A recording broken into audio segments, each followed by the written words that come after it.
You are in a new thing. It's not the old thing, but if you don't heal the trauma from the old thing, it's going to bleed into the new thing, because you'll start seeing, with that unresolved trauma, it just kind of chokes up and becomes this thing to where it puts lenses over things that people do. It's something that when you're healthy and you're healed, somebody will say or do something with a certain tone of voice, and you'll be like, oh, whatever. And then you'll find out later that they were going through some shit. They were just irritated. They were hot, sweaty, tired, sick, whatever.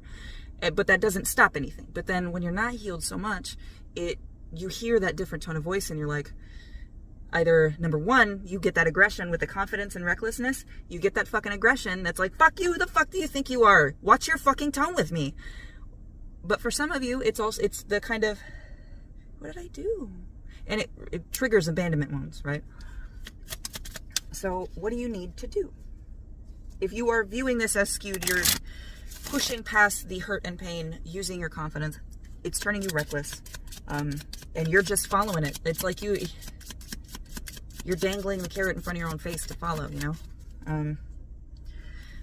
Bottom of the deck energy, fear. You are afraid. You are afraid of what happens if you process this pain, this emotion. And it might be just fear of change. You don't want to change yourself because everything about yourself has gotten you through everything so far, right? But if you can recognize that fear, balance. If you can recognize that fear, and you don't have to get rid of it. That's the best thing. You don't have to get rid of fear. You just have to stop letting it control what you do, what you decide, how you think, and how you view things. You can acknowledge your fear all fucking day long. Fear is an evolutionary trait that helped us survive, right? It's not bad. It gives us insight. It gives us insight into things, but you're taking that insight and you're like, fear! Ah! You're just running with it. When it's supposed to be meant to give you insight for you to work with, for you to work on your balance, for you to talk to yourself and say, hey, it did not work out with this person.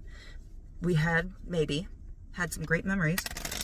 May not have ended so nicely, but that was an experience that I will carry with me for the rest of my life.